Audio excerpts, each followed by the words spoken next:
memutuskan bahwa pemeriksaan dihentikan saat ini di pertanyaan 73 tadi, dan nanti akan dijadwalkan kembali untuk melanjutkan pertanyaan sampai ke pertanyaan 85 yang akan dijadwalkan minggu depan, ya, atau nanti akan dijadwalkan di kemudian hari.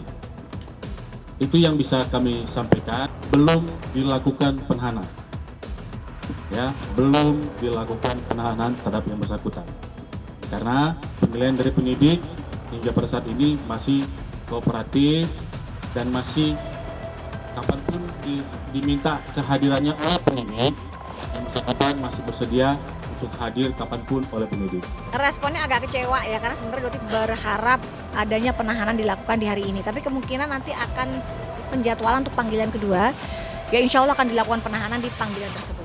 Seperti itu, Dotif masih tetap optimis ya akan dilakukan penahanan.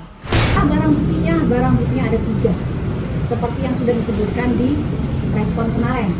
Ada yang namanya white tomato atau yang Dotif sering sebutkan tomat busuk, ya, yang sebenarnya tidak pernah ada kandungan tomat putih di situ.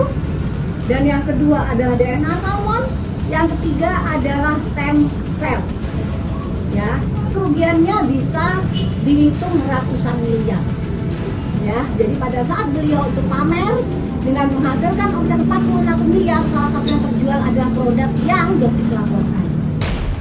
Sebenarnya produk yang bukan disita ya, jadi produkku itu tidak pernah disita oleh BPOM. Produkku itu dicabut NA-nya oleh BPOM, itu bulan Februari 2024. Kenapa dicabut? Karena memang ada perbedaan pendapat antara BPOM dan aku.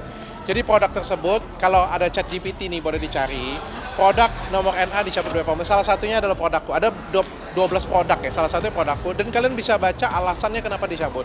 Karena di situ ditulisnya itu penggunaannya adalah kosmetik, cuma boleh dioles. Nggak boleh ada aplikator atau jarum kecil-kecilnya. Sedangkan di negara asalnya, di Korea, itu digunakan pakai jarum kecil-kecil dan boleh dikerjakan di rumah. Di London juga boleh, di US juga boleh.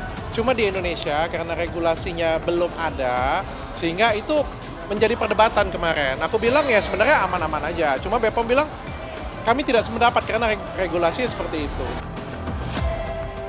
Sesuatu yang berhubungan tindak pidana, ya, segala sesuatu yang berhubungan dengan perbuatan tindak pidana yang dilakukan oleh pelaku, nanti pasti akan dilakukan penyitaan apabila itu berkaitan dengan pidana yang disangkakan, ya Bu ya. Jadi kami pastikan penyidikan dari Direktorat Kriminal Khusus Polda Metro Jaya profesional, transparan, dan akuntabel. Betul, jadi Dotif ingin mematahkan pernyataan bahwa saudara DRL itu kebal hukum. Tidak ada di sini yang kebal hukum. Ya, tidak ada yang kebal hukum dan ya dia harus menuai semua perbuatan dia. Yang selama ini sudah banyak orang yang dia zolimi, banyak orang masyarakat yang sudah dia tipu. Sekali lagi yang Dotif ingatkan kepada kamu, kembalikan uang yang sudah kamu ambil, seperti itu. Akan dilaporkan karena Dotif tidak ada rasa gentar. Semua yang Dotif sampaikan adalah fakta by data. Semua yang Dotif omongkan semua ada buktinya, ada datanya.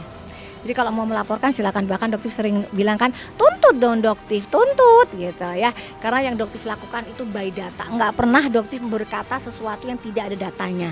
Cuman kadang-kadang Dotif keluarkan atau tidak. Jadi kalau untuk DRL, Dotif banyak kartu truf yang Dotif punya tentang pembodohan, pembohongan di kliniknya dia di berbagai macam cabang.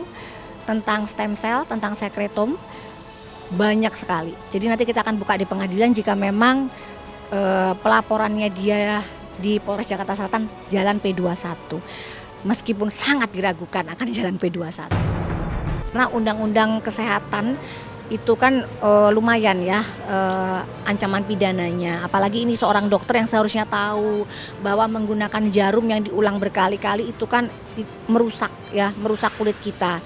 Dan ini dilakukan oleh seorang dokter kecantikan. Ya, dan juga Dotif ingin meminta seorang DRL untuk mencabut gelar PhD-nya ya. Jadi tidak usah lagi memasang PhD ya dalam nama kamu karena itu adalah PhD ilegal atau palsu. Apakah mungkin ada perdamaian? Dengan tegas untuk saat ini Dotif katakan tidak. Ya, kenapa? Karena kelakuan dari DRL yang terus membayar ternak-ternak buzzernya untuk menyerang Dotif. Stop itu semua, hanguskan ternak-ternak dia. baru mungkin ya akan ada arah ke situ. Ya, tapi bukan untuk berdamai yang gimana, yang Dotif inginkan mengembalikan uang masyarakat.